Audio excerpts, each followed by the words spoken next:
बिस्मिल्लाहिर्रहमानिर्रहीम। आज हम क्वेश्चन नंबर 4 करने लगे हैं 18.1। अच्छा, इसके अंदर उसने पूछा हुआ है कि आप ये डिफरेंस इक्वेशन दी हुई है और हमने टाइम पाथ निकालना है with initial conditions also given there.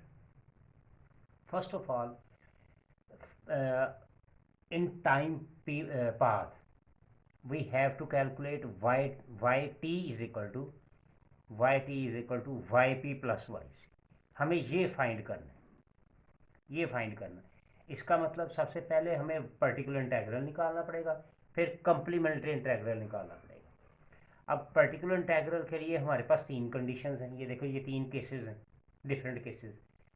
First of all, a1 plus a2 is not equal to -1। Second, अगर इक्वल टू -1 आ जाए, and if a1 is equal to -2 and a2 is equal to 1, so these are the three cases for yp। First of all, yp के लिए देखें, सबसे पहले मेरे पास general equation क्या होती है। जनरल इक्वेशन, जनरल जो है वो डिफरेंस इक्वेशन क्या होती है।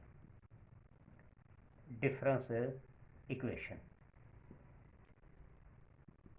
ये होती है जी yt प्लस 2, ठीक है, हायर ऑर्डर यानी सेकंड ऑर्डर जो डिफरेंस इक्वेशन होती है, plus a1 yt plus 1 plus a2 yt और इक्वल टू c।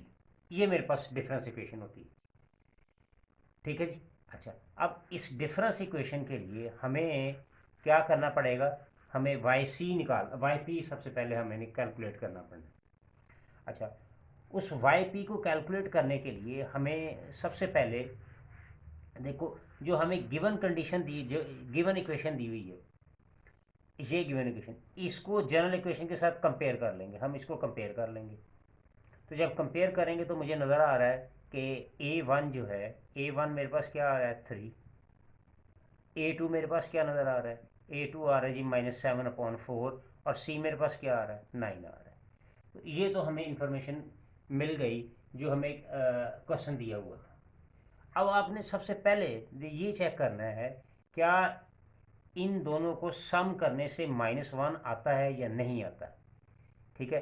सो यहाँ पे देखें, a1 प्लस a2 जो है 3 - 7/4, तो ये 12 - 7, तो इसका मतलब है इज़ नॉट इक्वल टू -1, यानी -1 के इक्वल नहीं आ रहा। इसका मतलब क्या आ गया, ये पहला केस आ गया, फर्स्ट केस, ठीक है, जहाँ पे a1 a2 जो है इज़ नॉट इक्वल टू -1। सो हमारे पास yp क्या आ जाएगा, फिर yp आ जाएगा c/1 plus a1 plus a2। c मेरे पास कितना आया 9, a1 कितना आया मेरे पास 3, a2 मेरे पास कितना आया -7/4, ठीक है जी। अब इसको आप कैलकुलेट कर लें, ये क्या आएगा 9 ये 4 एलसीएम आ जाएगा इसका, तो 4 + 12 - 7, ठीक है जी। मज़ीद इसको सिंप्लीफाई करें तो ये बन जाएगा, ये ना आ जाएगा 9/4 आ जाएगा, ठीक है। और इसको हम लिख सकते हैं, 9 × 4/9 लिख सकते हैं। ये 9 से 9 कैंसिल हो गया, तो क्या आंसर आ गया मेरे पास 4 आ गया। इसका मतलब yp मेरे पास क्या आ गया, yp मेरे पास कितना आ गया जी 4 आ गया। ये yp आ गया, पहला इसका पार्ट जो जो हमने निकालना था। अब हमें क्या करना है, yp के बाद हमें क्या निकालना है, yc निकालना है, हमें yc निकालना है। अच्छा, अब yc को निकालने के लिए ये yc क्या आएगा। अच्छा, अब हमने कैलकुलेट करना जी yc। अच्छा, अब yc के जो है ना वो तीन केसेस होते हैं डिफरेंट। एक होता है a1 square is greater than 4a2, फिर आता है a1 square equal to 4a2, और फिर आता है a1 square less than 4a2। ये तीन डिफरेंट केसेस होते हैं। अगर ग्रेटर देन आ जाए तो रियल एंड डिस्टिंक्टिव होता है, इक्वल टू आ जाए तो रिपीटेड होता है, और अगर लेस देन आ जाए तो ये हमारे पास केस बनता है जी कम्प्लेक्स केस। अच्छा, सबसे पहले हमें ये कैलकुलेट करना है कि आया ये रिपीटेड है, रियल है, ये कम्प्लेक्स है।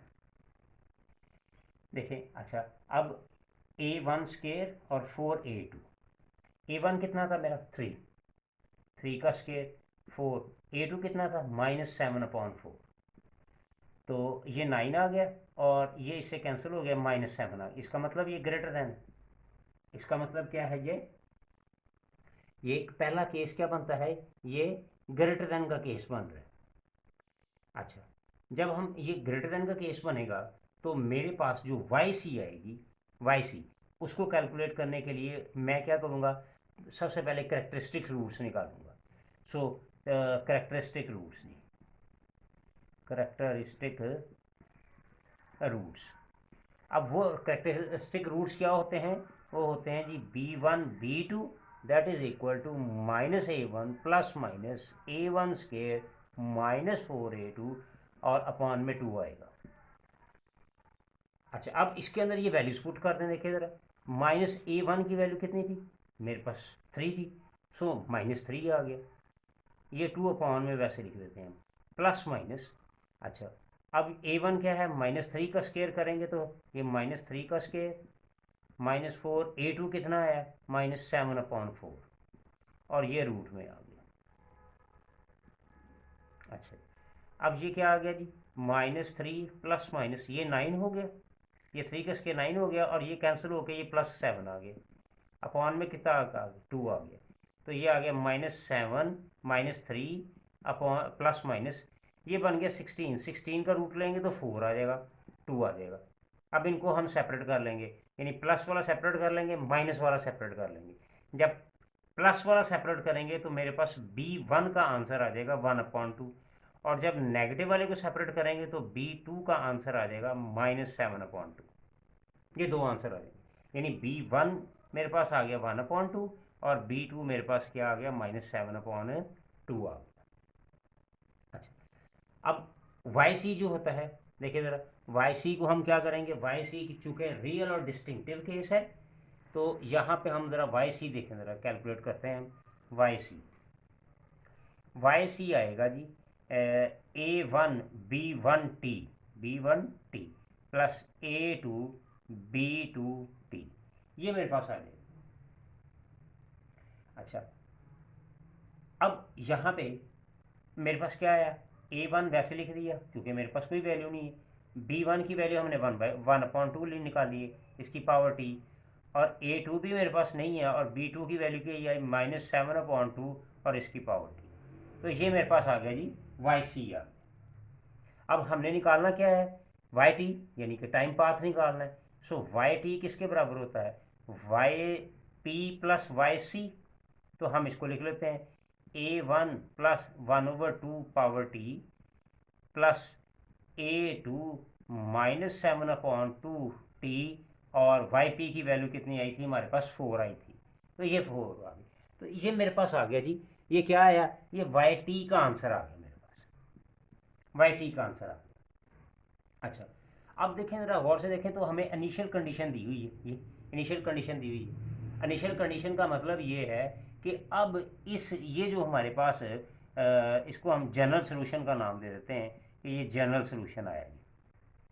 इस जनरल सोल्यूशन के अंदर हम सबसे पहले t0 पुट करते हैं, t की जगह क्या करते हैं जी 0 पुट करते हैं। जब हम t0 पुट करेंगे तो ये क्या हो जाएगा, y0 हो जाएगा, ये क्या होगा a1 और ये 1/2 और इसकी जगह 0, a2 -7/2 और इसकी पावर 0 + 4, तो y0 की वैल्यू हमें गिवन है दैट इज 6, तो यहाँ पे हमारे पास 6 आ गया। अब 1/पावर जिसकी भी 0 होती है वो 1 होती है, तो इसका मतलब क्या आ गया, a1 आ गया, ये भी पावर 0 है तो इसका मतलब क्या आ गया, a2 आ गया, और ये कितना आ गया 4 आ गया, तो 4 को इधर ले आए तो मेरे पास क्या बन जाएगा, a1 plus a2 that becomes equal to 2, तो ये मेरे पास पहली इक्वेशन आ गई, ये फर्स्ट इक्वेशन आ गई कि a1 प्लस a2 किसके बराबर आ गई, 2 के बराबर आ गई। अच्छा, अब हमें क्या करना पड़ेगा, अब यहाँ पे देखें, यहाँ पे ये y1 दिया हुआ है, y1 का मतलब है कि हमें क्या करना पड़ेगा, t की जगह 1 पुट करना पड़ेगा। अब यहाँ पे हम t की जगह हम क्या कर देते हैं, 1 पुट कर देते हैं, उसी जनरल सोल्यूशन के अंदर ही हम t की जगह क्या कर देते हैं, 1 पुट कर देते हैं। देखिए जी, अब यही जनरल सोल्यूशन था, वाई टी की जगह हम अब पुट क्या करेंगे, put t is equal to 1। अब हम टी 1 पुट करेंगे, तो जब टी 1 पुट करेंगे तो वाई 1 आ जाएगा, ए 1 1/1 टी, और टी की जगह इसकी जगह क्या आएगा 1, प्लस A2 -7/2 और फिर 1 आ जाएगा, +4 आ जाएगा। तो ये मेरे पास आ गई जी y1 की इक्वेशन आ गई। अच्छा, अब y1 देखें, हमें गिवन है 3, y1 हमें क्या गिवन है 3, हमें गिवन दिया हुआ है ये y1 दिया हुआ है हमें 3। अच्छा, यानी कि y1 जो है वो हमें दिया हुआ है 3। अब y1 की जगह हम क्या करते हैं 3 पुट कर देते हैं, a1, और ये 1/2 की पावर 1 होगी तो 1/2 ही रहेगी, तो हम लिख देते हैं 1/2, और इसमें भी कोई चेंज नहीं आएगी, तो ये आ जाएगा -7/2 और A2 आ जाएगा और +4 आ जाएगा। तो ये मेरे पास क्या आ जाएगा, ये आ गया 1/2A1 -7/2 A2, और 4 को जब इधर लेके आएंगे तो ये -1 आ जाएगा। अब इसको 2 को मल्टीप्लाई कर दें सबको, ताकि ये जो डिनोमिनेटर है वो ख़त्म हो जाए, तो ये -2 is equal to A1 -7A2। तो ये मेरे पास इक्वेशन आ गई, ये सेकेंड इक्वेशन आ गई। ये दो इक्वेशनें आ गई मेरे पास, ये इक्वेशन 1 आ गई है, ये इक्वेशन मेरे पास कितनी आ गई, ये दो इक्वेशनें आ गई। अब इन दो इक्वेशनों को आप सिंप्लीफाई करें और A1 और A2 की वैल्यू निकाल लें। ठीक है जी, अब ये देखें, ये मेरे पास आया A1 + A2 इक्वल टू किसके आया 2 के, और ये इक्वेशन क्या आई A1 -7A2 इक्वल टू -2। आप इसको सब्ट्रैक्ट कर दें, ये तो कैंसिल आउट हो जाएगा, ये क्या रह जाएगा 8A2, और ये क्या आ जाएगा 4 आ जाएगा। सो A2 मेरे पास कितना आ जाएगा 1/2, ये A2 की वैल्यू आ गई। ठीक है, अब ये A2 की वैल्यू जो है, चाहे आप 1 में पुट कर दें या आप सेकंड में पुट कर दें, इट्स अप टू यू। ठीक है, तो मैं क्या कर रहा हूँ, मैं 1 में पुट कर रहा हूँ, पुट इन 1, पुट इन 1। सो 1 क्या था A1 + A2 इक्वल टू 2। अब A1 मेरे पास वैसे ही आ जाएगा, A2 मेरे पास कितना आएगा 1/2 इक्वल टू 2, ये मेरे पास जो आंसर आया। सो A1 2 - 1/2, तो ये आ जाएगा 3/2। सो A1 मेरे पास आ गया 3/2 आ गया, A1 भी फाइंड हो गया और A2 भी मेरा फाइंड हो गया। अच्छा, अब जनरल सोल्यूशन आप देखें ज़रा, हमारे पास जनरल सोल्यूशन क्या आया हुआ था, ये जनरल सोल्यूशन था जी, ये मेरा जनरल सोल्यूशन था, ये देखें। ठीक है जी, अच्छा, अब हम इस जनरल सोल्यूशन को में ये A1 और A2 की वैल्यू जो है वो पुट कर देते हैं हम यहाँ पे।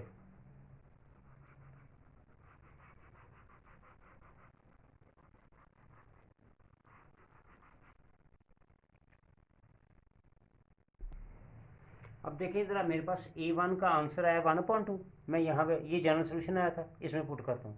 A1 की जगह मेरे पास क्या आ जाएगा 1/2, तो नहीं, A1 है 3/2, 3/2 और 1/2 और इसकी पावर t। A2 का आंसर कितना आया 1/2, सो 1/2 -7/2, और ये t आ गया +4 आ गया।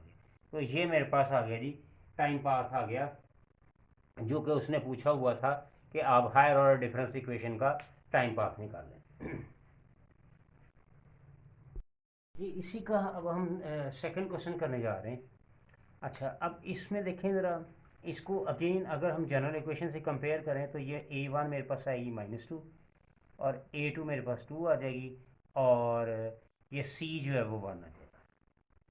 अच्छा, अब आप ये चेक करें क्या इनको ऐड करने से -1 आता है या नहीं आता। ठीक है, तो ये सबसे पहले हम क्या करते हैं, देखो इन तीनों में से कोई ना कोई केस हम देख लेंगे। देखें, ये लिखा हुआ है A1 जो है वो इज इक्वल टू -2, A1 जो इज इक्वल टू -2 आ रहा है, वो क्लियरली हमें नज़र आ रहा है। लेकिन यहाँ पे A2 जो है 1 के बराबर आना चाहिए। ठीक है, तो यहाँ पे 1 के बराबर आना चाहिए था, तो तब ये अप्लाई होनी थी। लेकिन यहाँ पे A1 A2 देखो -1 आता है, तो हम ये पहले सबसे पहले चेक कर लें A1 + A2, तो ये तो ज़ीरो आ गया, ये तो आ गया ज़ीरो। ठीक है, यानी कि ज़ीरो जो है वो इज़ नॉट इक्वल टू -1, तो ये -1 के इक्वल तो नहीं आया है, नंबर 1। अच्छा, नंबर 2 देखें A2 जो है वो इज़ नॉट इक्वल टू -2, तो A2 जो है वो -2 के बराबर नहीं होना चाहिए, ये कंडीशन तो अप्लाई होती है, लेकिन A1 A2 जो है वो -1 के इक्वल आना चाहिए था, ये अप्लाई नहीं हो रही, ये मेरे पास अप्लाई नहीं हो रही। तो हम क्या करेंगे, ये वाई सी यहाँ पर लगाएंगे कि -1 के इक्वल नहीं आया, चूँकि 0 आया है। सो यहाँ पे लिख दो A1 + A2 is not equal to -1। So y p क्या आ जाएगा मेरे पास, C/1 + A1 + A2, यानी ये पहला केस लग जाएगा। ठीक है जी। अच्छा, सी कितना है 1, A1 कितना है वो भी 1, A2 कितना है -2, A1 2 है -2 है, ये है 2 आ गया, तो ये तो 0 हो गया, ये तो 0 हो गया, किसे रह गया 1 रह गया, 1/1, तो ये 1 आ गया। वाई पी मेरे पास कितना आ गया 1 आ गया। अच्छा, अब हमने ये चेक करना है वाई सी निकालना है। वाई सी को निकालने के लिए हम पहले चेक करेंगे कि A1 और 4A2 ये कौन सा केस बन रहा है। ठीक है, तो सबसे पहले A1² और 4A2²। A1 कितना है जी -2, इसका होल स्केयर। A2 कितना है, A2 मेरे पास 2 है, तो ये 4 आ गया, और ये कितना आ गया 8, तो ये केस आ रहा है जी, ये देखें ये आ रहा है A1 जो है, A1² जो है वो less than that of A2। इसका मतलब ये क्या है, ये कौन सा केस बन गया, कम्प्लेक्स केस बन गया, कम्प्लेक्स केस बन गया। अच्छा, अब कम्प्लेक्स केस है, तो कम्प्लेक्स केस में को निकालने के लिए हमें क्या करना पड़ेगा, ये हमारे पास आता है H और V के बराबर। कम्प्लेक्स केस को हमें निकालने के लिए H और V के बराबर हमारे पास आता है। तो सबसे पहले आप देखें H क्या होता है, सबसे पहले आप देखें ज़रा H क्या होता है। यहाँ पे हम इसको थोड़ा सा और रिमूव कर लें, तो देखिए ज़रा H क्या होता है जी, यहाँ से H जो होता है जी that is equal to -A1/2। H जो है, अब H क्यों ज़रूरत पड़ रही है ये मैं आपको बताता हूँ कि नेक्स्ट आगे चलते हैं तो H हमें किस लिए ज़रूरत हो पेश आएगी। A1 मेरे पास क्या आएगा, मेरे पास है -2/2, तो 1 आ गया। ठीक है जी, H मेरे पास कितना आ गया जी 1 आ गया।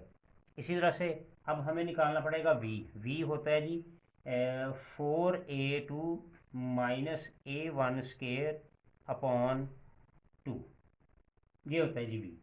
अच्छा, अब V ये क्या आएगा जी, 4A2 कितना आया 2, और ये -2 का स्केयर/2 आ जाएगा। ठीक है, तो ये मेरे पास आ गया जी 8 - 4/2, तो ये मेरे पास आ गया, ये देखें ये 4 आ गया, 4 का रूट लेंगे तो 2/2, तो 1 आ गया। V भी मेरे पास कितना आ गया 1 आ गया, V भी 1 आ गया, H भी 1 आ गया। अब कैपिटल R जो होता है ये होता है H² + V², H² + V²। अब H कितना है 1, तो 1 का स्केयर 1 ही आएगा, ये भी 1 का स्केयर 1 आ गया, तो ये क्या आ गया √2 आ गया, ये √2 आ गया। अच्छा, अब यहाँ पे देखें ये हमने H V और R कैलकुलेट कर लिया। बेसिकली अब फार्मूला होता क्या है, सबसे पहले कि हमें ये क्यों अप्लाई करना पड़ा कि ये हम इसको इस्तेमाल कर सकें। तो इसको इस्तेमाल करने के लिए देखें ज़रा हमें बेसिकली फार्मूला YC, हमने YC निकालना ना, YC होता है जी कैपिटल R की पावर T, आगे A1 का लें या 5 का लें, वट एवर, A5 का लें, A5 cos θt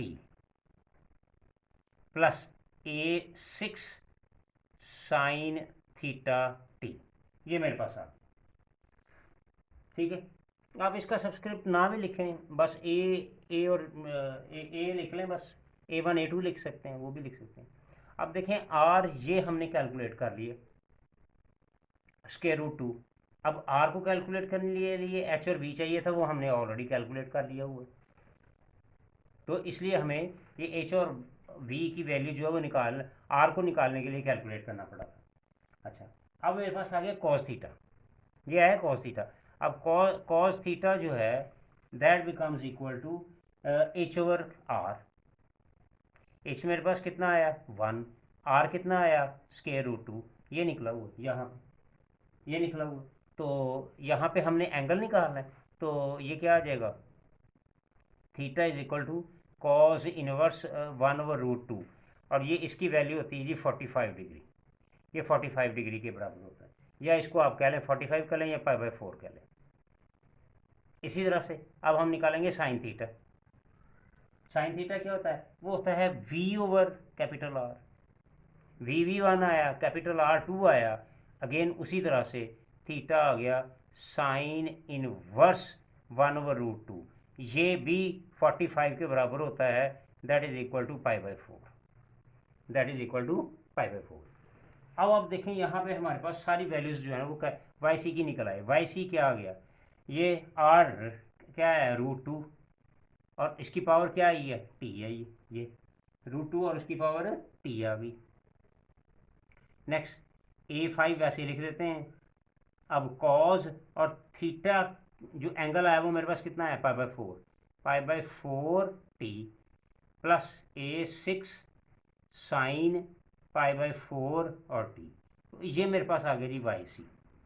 ये वाई सी आ गया, और बेसिकली हमने निकालना क्या था? वाई टी निकालना था, that is equal to Y C plus Y B. तो मेरे पास क्या आ गया?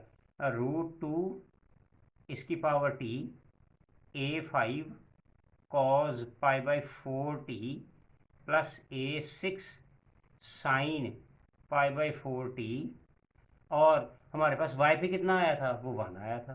तो ये मेरे पास आ गया जी वाई टी, जिसको हम जनरल सोल्यूशन का नाम देते हैं। ये मेरे पास जनरल सोल्यूशन कैलकुलेट हो गया जी। अब देखें यहाँ पे, ये तो मेरे पास आ गया जनरल सोल्यूशन आ गया। ये मेरा क्या आ गया जी? ये जनरल सोल्यूशन आ गया। अच्छा, अब देखें यहाँ पे इनिशियल कंडीशन ये दी हुई है। ये देखें यहाँ पे y0 इज इक्वल टू 3। इसका मतलब यहाँ पे हमें पुट क्या करना पड़ेगा? पुट करना पड़ेगा t इज इक्वल टू 0। इस सारे में t0 पुट करें ज़रा, तो ये क्या आएगा? y0 आ जाएगा। ये जब 0 पुट करेंगे √2 की पावर 0, तो वो 1 के इक्वल होती है, तो ये मेरे पास 1 आ गया। अगेन A5 वैसे ही आ गया, कॉज π/4 और t की जगह हमें क्या करना पड़ेगा? 0, तो ये क्या हो जाएगा? ये कॉस 0 ही आ जाएगा जब इससे मल्टीप्लाई होगा। इसी तरह से A6 आ गया साइन, और π/4 t फिर जब 0 करेंगे तो ये सारा भी 0 हो गया, तो ये भी सारा 0 हो गया, +1 आ गया। ठीक हो गया जी। अच्छा, अब यहाँ पे देखें y0 की वैल्यू जो है वो हमें गिवन है। y0 की वैल्यू कितनी गिवन है? ये देखें, ये दी हुई है 3, तो इसकी जगह हम 3 लिख देते हैं। ठीक है।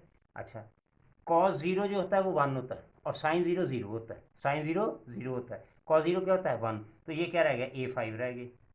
ये तो सारा 0 हो गया, +1 आ गया। प्लस क्या आ गया जी? 1 आ गया। इसका मतलब क्या आ गया मेरे पास? A5 की वैल्यू क्या आ गई? वो 2 आ गई जी। A5 की वैल्यू मेरे पास क्या आई? यहाँ पे 2 आ गई। अब हम क्या करेंगे? हमें देखें, जैसे कि हमें अगेन गिवन है, अब हमें y1 दिया हुआ है, ये y1। अगेन हम ये यानी t की जगह पहले हमने क्या पुट किया? 0। अब हम t की जगह क्या पुट करेंगे? 1 पुट करेंगे, ताकि हमारे पास कोई और डिफरेंट वैल्यू A6 की भी कैलकुलेट हो जाए। तो इसके लिए हम क्या करते हैं? अब y1 की जगह हम क्या करते हैं? 4 पुट करते हैं।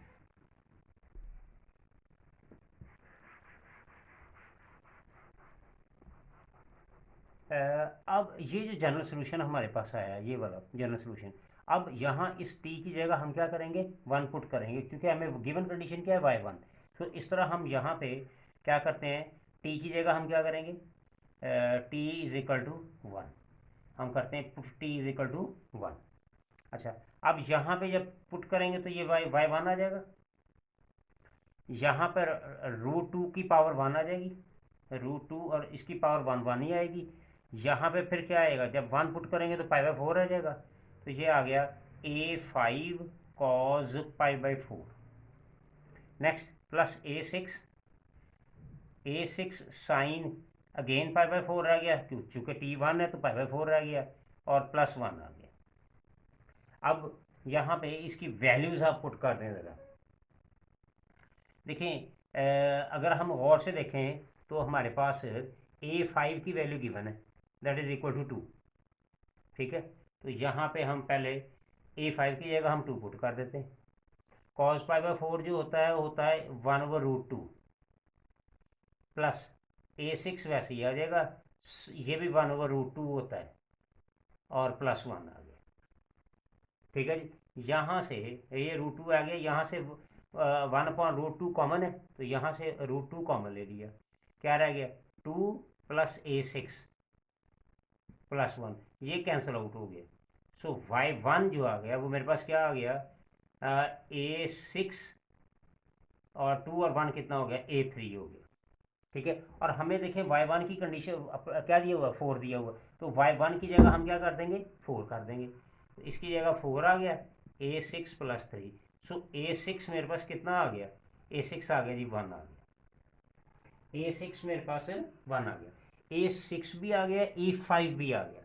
अब ये दोनों वैल्यूज़ जो हैं वो हमें क्या करना पड़ेगा, वो हमें जनरल सोल्यूशन में पुट करनी पड़ेगी, यानी इस जगह पे, यानी इस क्वेश्चन के अंदर ये जो हमने जनरल सोल्यूशन फाइंड किया था यहाँ पे, ये जनरल सोल्यूशन था जी हमारा। ठीक है, तो हम इस जगह पे हम इसको पुट कर देते हैं जनरल सोल्यूशन के अंदर। तो देखें ज़रा, ये था हमारे पास √2, पावर क्या आ गया t। अच्छा, A5 की जगह हमारे पास क्या आंसर आया, 2 आया, तो A2 आ गया। ठीक है, और ये वैसे लिख देंगे cos π/4 × t, प्लस A6 का आंसर कितना आया, 1 आया था, तो ये 1 लिख देते, इसकी जगह 1 आ गया, तो ये क्या रह गया, sin π/4 × t +1। तो ये मेरे पास आ गया जी क्वेश्चन था जो हमें उसने टाइम पास के लिए कहा था कि इसको कैलकुलेट करें।